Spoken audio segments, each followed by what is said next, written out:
আসসালামু আলাইকুম, সবাইকে স্বাগত জানাচ্ছি জেনেসিস রেসিডেন্সির পক্ষ থেকে। আমি doctor Mohammad Saiful Islam, MS neurosurgery আর এফসিএস পার্ট 1 এবং এমআরসিএস পার্টে করা জেনারেল সার্জারিতে। তো আজকে আমরা আসলে খুব মজার একটা টপিকস নিয়ে একটু কথা বলবো। এই টপিকসটা পরীক্ষার জন্য খুব কমন টপিকস।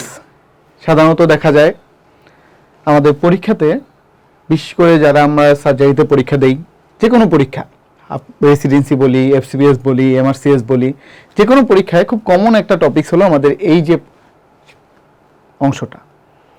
এটা হলো আমাদের মেটাবলিক রেসপন্স টু ট্রমা বা মেটাবলিক রেসপন্স টু ইনজুরি বা মেটাবলিক রেসপন্স টু সার্জারি। তো এইটার যে একটা ইন্টিগ্রেটেড ফরম্যাট, এটা বেল ল্যাবের ফরম্যাট, এবং এটা যদি আমরা একটু ভালোভাবে বুঝতে পারি তাহলে যে কোনো ট্রমা, ইনজুরি, সার্জারি বা বডির যে কোনো রেসপন্স পড়তে গেলে আমরা খুব সহজে এখান থেকে উত্তর খুঁজে পাবো। এখান থেকে সব সেশনে বিভিন্ন অ্যাঙ্গেলে কোশ্চেন পাওয়া যায়, বাট এগুলো আমরা আলাদা আলাদা করে বিভিন্ন চ্যাপ্টারে পড়তে গিয়ে পরে এগুলোকে আর আমরা এই ইন্টিগ্রেটেড ফরম্যাটটা খুঁজে পাই না। তো আমরা যদি একটু সহজভাবে চিন্তা করি, আমি জাস্ট সিম্পলি একটু বলে যাই। কারো বডিতে যদি কোনো ইনজুরি হচ্ছে, কারো বডিতে যখন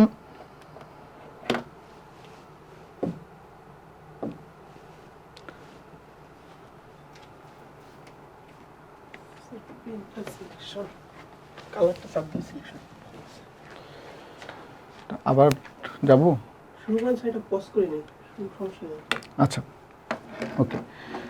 যখন আমাদের কারো বডিতে কোনো ইনজুরি হবে বা সার্জারি হবে অথবা ট্রমা হবে, ইভেন স্টারভেশন, এর যে কোনো ঘটনা যখন ঘটবে, যে কোনো ঘটনা যখন ঘটবে, তখন পুরো বডিটা, ধরেন আপনার বডিতে কোনো ইনজুরি হচ্ছে, ট্রমা হচ্ছে, সার্জারি হচ্ছে, তখন আপনার আমার যে বডিতে ইন্টারনাল এনভায়রনমেন্টটা সেটা নষ্ট হয়ে যাচ্ছে। তখন বডি সবগুলা সিস্টেম চেষ্টা করে আপনাকে আবার আগের স্টেজে নিয়ে আসার। আমরা কিন্তু আমাদের প্রতিটা ক্ষেত্রেই একই জিনিস, যখন আমরা কোনো জায়গা থেকে একটু ডিরেলড হই, আমরা আবার চেষ্টা করি আবার ট্র্যাকে ফিরে আসার।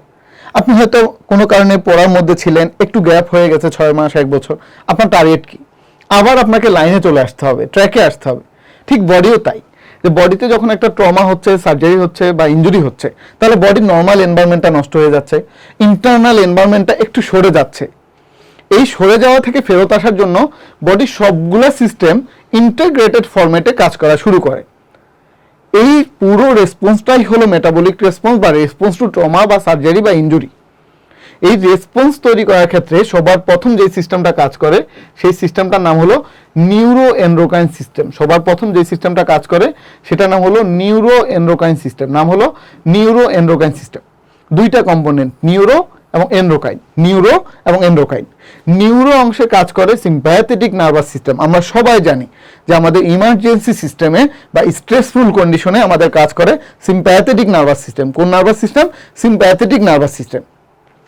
এন্ডোক্রাইন অংশে আমাদের মূল রোল প্লে করবে আমাদের অ্যাড্রিনাল গ্ল্যান্ড এবং প্যানক্রিয়াস। এখান থেকে 3টা হরমোন আসবে, adrenaline, cortisol, glucagon. Adrenaline, cortisol, glucagon. Adrenaline, cortisol, glucagon. Adrenaline, cortisol, glucagon. তাহলে ফার্স্ট অফ অল যে রেসপন্সটা হচ্ছে সেটাকে আমরা বলছি নিউরো এন্ডোক্রাইন রেসপন্স। এবং এই নিউরো এন্ডোক্রাইন রেসপন্সের মধ্যে 2টা কম্পোনেন্ট। নিউরো অংশে কাজ করবে সিম্প্যাথেটিক নার্ভাস সিস্টেম, এন্ডোক্রাইন অংশে কাজ করবে adrenaline, cortisol, glucagon. Adrenaline, cortisol, glucagon. আর এই অ্যাড্রিনালিন, কর্টিসল, গ্লুকাগনের পাশাপাশি পরীক্ষার জন্য একটা গুরুত্বপূর্ণ তথ্য, যেহেতু গ্লুকাগন লেভেল বাড়বে বা গ্লুকাগন এখানে কি রোল প্লে করবে, তাহলে ইনসুলিনের অবস্থা কি হবে? তাহলে ইনসুলিন কি হবে? যেহেতু গ্লুকাগন বাড়বে, স্বাভাবিকভাবে ইনসুলিন কি হবে? কমবে। তাহলে যে কোনো ট্রমাটিক কন্ডিশনে, স্ট্রেসফুল কন্ডিশনে ইনসুলিনের অবস্থা কি হবে? যে ইনসুলিন লেভেলটা কমে যাবে, অথবা ইনসুলিন সেন্সিটিভিটি কমে যাবে, অথবা ইনসুলিন রেজিস্ট্যান্স হবে। এটা পরীক্ষার জন্য ইনফিনিটিসটা একটা তথ্য যেটা আপনাদের জানতে হবে। তাহলে একটা বডিতে যখন রেসপন্স হচ্ছে, ফার্স্ট অফ অল আমরা যে রেসপন্সটা পাচ্ছি সেটা হলো নিউরো এন্ডোক্রাইন রেসপন্স। এখানে আমরা পাচ্ছি নিউরো অংশে আমরা পাচ্ছি সিম্প্যাথেটিক নার্ভাস সিস্টেম, এন্ডোক্রাইন অংশে আমরা পাচ্ছি অ্যাড্রিনালিন, কর্টিসল অ্যান্ড গ্লুকাগন, যারা এখানে কি রোল প্লে করবে। পাশাপাশি আমরা পাচ্ছি যে ইনসুলিন লেভেলটা কি হবে? কমে যাবে। ইনসুলিন লেভেলটা কমে যাবে। ইনসুলিন লেভেলটা কি হবে? কমে যাবে। নিউরো এন্ডোক্রাইন রেসপন্সের উপর যেই সিস্টেমটা কাজ করা শুরু করে সেটাকে আমরা বলি ইমিউনো সিস্টেম বা ইনফ্লামেটরি সিস্টেম। ইমিউনো সিস্টেম বা ইনফ্লামেটরি সিস্টেম। ইমিউনো সিস্টেম বা ইনফ্লামেটরি সিস্টেম অংশে আমাদের মূল রোলটা প্লে করবে বিভিন্ন ইনফ্লামেটরি মেডিয়েটরস। এই ইনফ্লামেটরি মেডিয়েটরস গুলো হলো interleukin 1, 6, 8 tumour necrosis factor, interleukin 1, 6, 8 tumour necrosis factor, interleukin 1, 6, 8 tumour necrosis factor. যখনই বডিতে কোনো ইনফ্লামেটরি মেডিয়েটর রিলিজ হয় সেটা আলটিমেটলি গিয়ে হাইপোথ্যালামাসের উপর কাজ করে, এবং আমাদের হাইপোথ্যালামাসের একটা গুরুত্বপূর্ণ কাজ হলো টেম্পারেচার রেগুলেশন করা। সেটা যখন হয় না তখন বডিতে পাইরেক্সিয়া তৈরি হয়। কি তৈরি হয়? পাইরেক্সিয়া। তাহলে নিউরোএন্ডোক্রাইন সিস্টেমের পরে যে সিস্টেমটা কাজ করছে সেটা হলো ইমিউনো সিস্টেম। ইমিউনো সিস্টেম কাজ করছে 4টা মেডিয়েটরস দিয়ে, interleukin 1, interleukin 6, interleukin 8 tumour necrosis factor. এই ফ্যাক্টরগুলো আপনি পুরো বইতে আরো অনেকগুলো জায়গায় পাবেন। এই 1, 6, 8 এবং টিউমার নেক্রোসিস ফ্যাক্টর মিলে আমাদের এখানে কি তৈরি করছে? পাইরেক্সিয়া তৈরি করছে। কি তৈরি করছে? পাইরেক্সিয়া। এজন্য যে কোনো ট্রমা, সার্জারি, ইনজুরির পর পেশেন্টের আমরা পাইরেক্সিয়া পাই, একদম কমন। এই পাইরেক্সিয়া তাহলে কি ধরনের পাইরেক্সিয়া? এটা কেন হচ্ছে? ইমিউনো সিস্টেমের জন্য। কেন হচ্ছে? ইমিউনো সিস্টেমের জন্য। এই ফ্যাক্টরগুলোর আবার আরেকটা স্পেসিফিক কাজ আছে, বিশেষ করে ইন্টারলিউকিন 6 এর। এই ইন্টারলিউকিন 6 আবার hepatic acute phase protein synthesis করতে হেল্প করে, বা অ্যাকিউট হেপাটিক রেসপন্স তৈরি করে। কি তৈরি করে? অ্যাকিউট হেপাটিক রেসপন্স তৈরি করে। কি তৈরি করে? হেপাটিক অ্যাকিউট ফেজ রেসপন্স তৈরি করে। অর্থাৎ আমাদের কিছু হেপাটিক প্রোটিন সিনথেসিস বা অ্যাকিউট ফেজ প্রোটিন সিনথেসিস করবে, কারো কারো লেভেল বাড়াবে, কারো কারো লেভেল কমাবে। যখনই আমাদের এরকম একটা ইনজুরি হবে, ট্রমা হবে, সার্জারি হবে, তখন এই যে ইনফ্লামেটরি মেডিয়েটরসগুলোর কারণে কিছু hepatic acute phase protein synthesis হবে, কারো কারো লেভেল বাড়বে, কারো কারো লেভেল কমবে। বাড়বে হলো মূলত আমাদের সিআরপি এবং ফিব্রিনোজেন। সিআরপি এবং ফিব্রিনোজেন, এই যে ইন্টারলিউকিন 6 এর প্রভাবে সিআরপি এবং ফিব্রিনোজেন বাড়ছে, এটাকে বলা হয় পজিটিভ রিঅ্যাক্টেন্স। এটাকে বলা হয় পজিটিভ রিঅ্যাক্টেন্স। এটাকে বলা হয় পজিটিভ রিঅ্যাক্টেন্স। এটাকে বলা হয় পজিটিভ রিঅ্যাক্টেন্স। আর এই যে আমাদের ইনফ্লামেটরি মেডিয়েটরসের কারণে আমাদের অ্যালবুমিন লেভেলটা কমে যাবে। এই অ্যালবুমিন লেভেলটা কমে যাবে, এটাকে আমরা বলি নেগেটিভ রিঅ্যাকটেন্স। এটাকে আমরা বলি নেগেটিভ রিঅ্যাকটেন্স। এটাকে আমরা বলি নেগেটিভ রিঅ্যাকটেন্স। তাহলে এই যে পেশেন্টের সিআরপি এবং ফিব্রিনোজেন বাড়ছে, এটাকে আমরা বলি পজিটিভ রিঅ্যাকটেন্স, আর অ্যালবুমিন লেভেলটা কমে যাচ্ছে, এটাকে আমরা বলি নেগেটিভ রিঅ্যাকটেন্স। এই অ্যালবুমিন যে কমে যাবে, হাইপো অ্যালবুমিনিয়া হবে, এটাও পরীক্ষার জন্য একটা ইনফিনিটি স্টার তথ্য। এটা পরীক্ষায় খুব কমনলি আসে। আরেকটা জিনিস, তাহলে আমরা নিউরোএন্ডোক্রাইন রেসপন্স পেয়ে গেলাম, ইমিউনো রেসপন্স পেয়ে গেলাম। তারপরে যে সিস্টেমটা আমাদের কাজ করে সেটা হলো মেটাবলিক সিস্টেম। এই দুইটা সিস্টেমের পাশাপাশি যে সিস্টেমটা কাজ করে মেটাবলিক সিস্টেম। যখনই আপনার বডিতে ট্রমা হচ্ছে, ইনজুরি হচ্ছে বা সার্জারি হচ্ছে, পুরো মেটাবলিক সিস্টেমটা তখন কার দিকে রান করে? গ্লুকোজের দিকে।